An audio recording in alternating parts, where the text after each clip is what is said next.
La famille, on espère que vous allez bien. Donc aujourd'hui on se retrouve pour une nouvelle vidéo.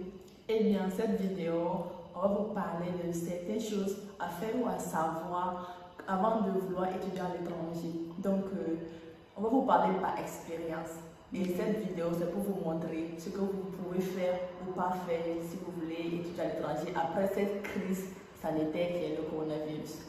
Et donc, avant de commencer, n'oubliez pas de vous abonner aussi, d'activer la petite cloche et de partager la vidéo à la fin de la vidéo.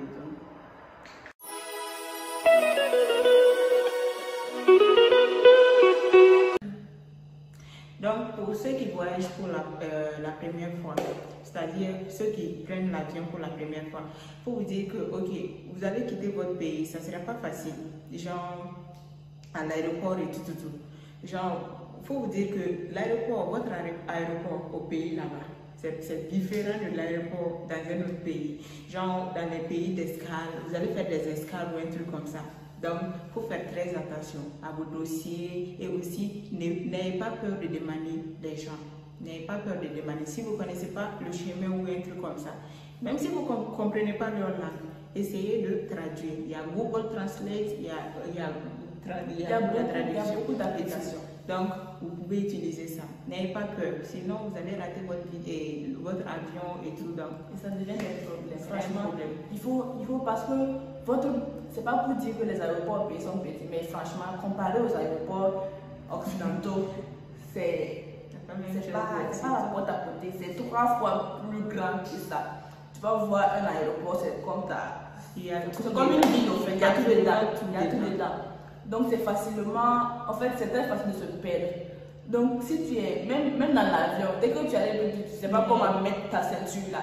Faut pas dire que non, c'est dans la voisine là, elle va dire que c'est ma première fois. Mais c'est ta première fois ou bien? Ta première fois. Donc tu faut demander. Une première fois. Ok, comme vous le savez bien, quand on compte partir étudier à l'étranger, la toute première chose à faire, c'est tout simplement de chercher à connaître le pays où on compte aller, partir quoi. Comme la langue, la culture et aussi genre par exemple quelques applications et autres utilisées là-bas et aussi le climat de là-bas et tout quoi.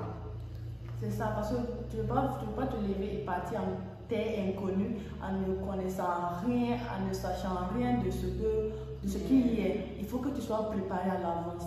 La culture, tout un pays a sa culture.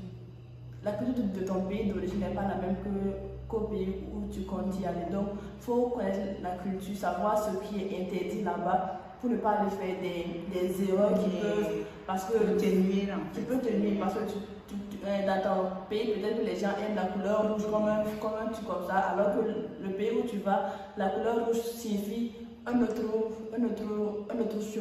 chose plutôt. Donc, il faut vraiment la culture et puis la langue aussi. Et aussi, bon, comme pour la Chine, on sait qu'en Chine ici, bon, pour ceux qui ne le savent pas, nous, quand on venait ici, on ne savait pas qu'on devait utiliser des applications pour débloquer les WhatsApp, les Google et autres. Donc, c'est arrivé ici qu'on a malheureusement juste ça en fait. Donc, avant de partir, il faut essayer de voir là-bas, genre, comment est la situation là-bas et tout. Quoi. Pour ne pas faire, parce que nous on a fait cette erreur, on n'a pas fait les recherches, donc on vous conseille vraiment de faire les recherches, de tout savoir sur le pays et connaître un peu la langue. Un tout petit peu en fait, ça vous aidera genre à l'aéroport même. Ça vous aidera en fait. C'est comme ça, pour ne pas vous faire arnaquer. Un autre point, savoir s'organiser. Dans toute chose dans la vie, il faut savoir s'organiser. Donc si tu décides de partir d'un pays à un autre pays, il faut savoir où mettre tes papiers pour que quand tu vas vouloir les chercher ou que la police ou quelqu'un va te dire voilà, montre-moi tes papiers. Il suffit seulement que tu fais un geste, tu prends et tu donnes.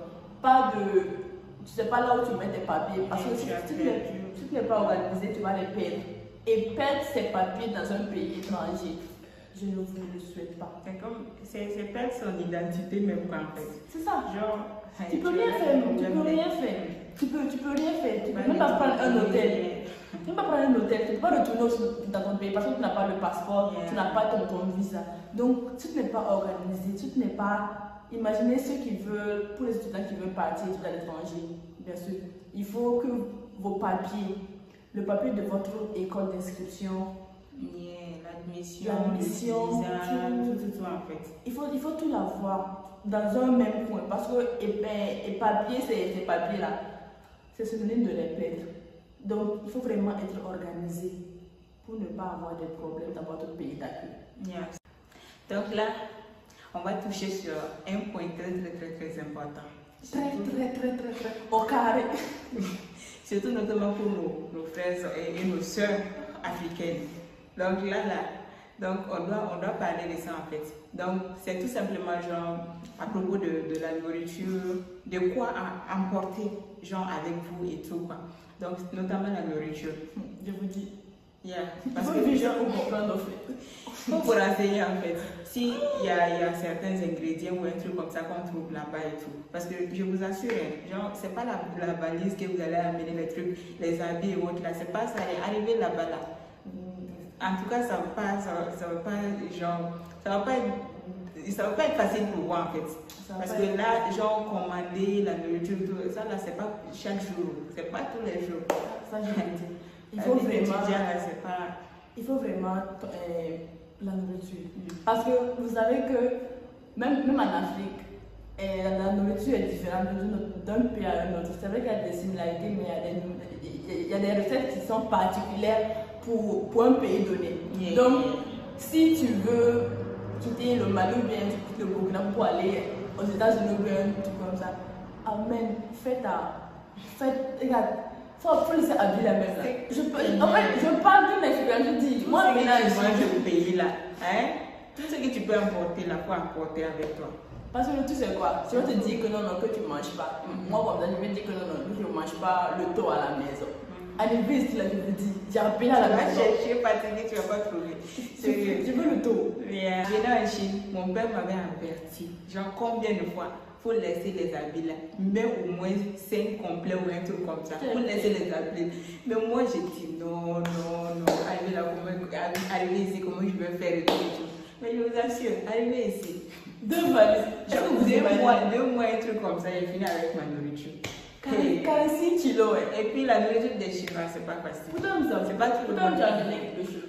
Moi, 46 kilos, il y avait que des chaussures et des habits. J'ai pleuré ici, je vous dis, on parle. Ma soeur, faut en parler. C'est tous les garçons qui se disent, oh, moi je suis un garçon, donc je ne vais pas amener beaucoup de trucs, un truc comme ça. Là, mon frère, tu as fait erreur. Parce que là, arriver dans ton pays, là, le pays où tu t'en vas étudier, là, c'est pas, tu trouveras pas femme beaucoup préparée pour toi. C'est toi qui vas préparer. Il y a beaucoup comme ça qui sont arrivés, genre, et puis qui ont commencé, genre, ils disaient, oh, je vais commander, les trucs comme ça. L'argent va finir aussi. Vous allez vous regarder. Et puis tu ne peux pas aller chaque jour chez les gens pour manger. Non. On est dans le pays, chacun se cherche en fait. C'est ça en fait. C'est un truc comme ça. Dès que tu voyages, il n'y a pas de domestique.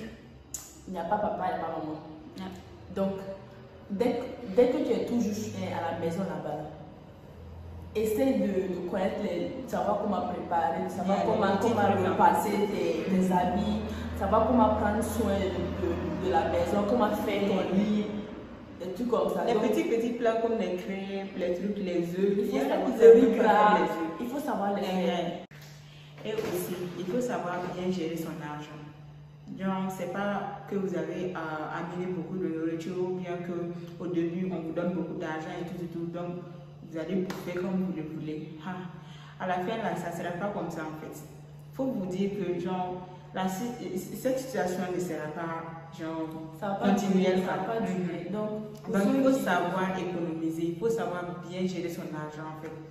Parce que là, les parents aussi, ils souffrent aussi et tout. Ils souffrent.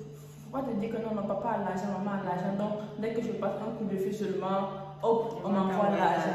Non, dans la vie, là, il y a des hauts et des bas. Tu ne sais pas comment tes parents aussi, ils souffrent pour t'envoyer cet argent. Il ne faut pas dire que non, c'est gratuit, genre ils ne souffrent pas. Non, non. Toi aussi, il faut te mettre à leur place. Il faut savoir que non, un jour, toi aussi, on va t'appeler papa, on va t'appeler maman. Donc, tu n'aimerais pas que ton enfant ou la cause d'un enfant te fasse souffrir comme ça. Chaque semaine, c'est tu veux de l'argent. Non, non, non. En fait, tout le monde veut un enfant responsable, un enfant qui sait que voilà, l'argent, comment je fais ça, savoir comment gérer. C'est le meilleur parce que c'est pas parce qu'aujourd'hui il y a le beau temps que demain il fera beau temps. Non, non. Parfois, les parents traversent des moments vraiment difficiles et n'aimeraient pas vous dire ça. Ils n'aimeraient pas vous dire que non, non, voilà, actuellement c'est mon problème. Ils font tout parce que voilà, c'est leur devoir. Ils vous amènent là-bas, c'est leur devoir de prendre soin de vous. Donc, dès que tu vois, donc il faut vraiment gérer ton argent. Au cas où, tu vas voir, tu vas appeler, on te dit que non, non, faut attendre un peu, faut attendre un peu. Dès que tu appelles, on te dit que non, non, faut attendre un peu là. Il faut savoir que c'est bizarre.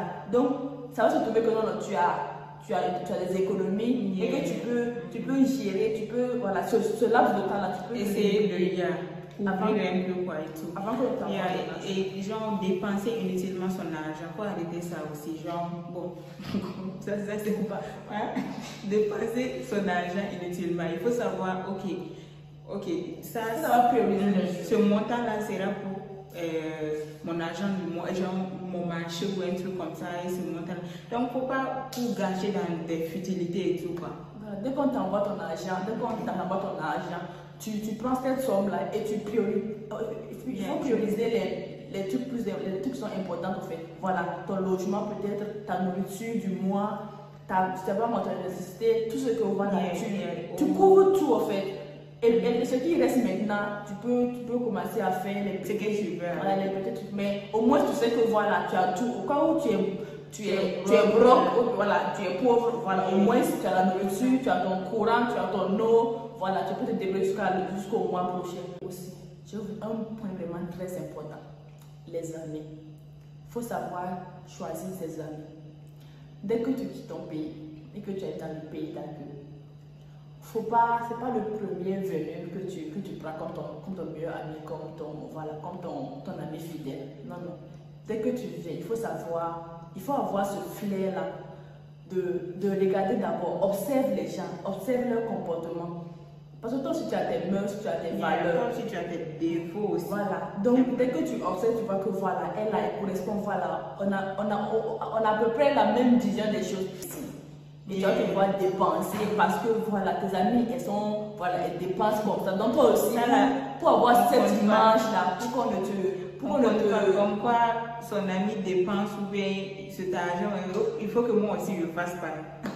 Ton ami, l'argent que lui il a, la somme que lui il a, toi tu connais pas. C'est pas, en fait tu connais pas ses parents, tu sais pas ce que ses parents font.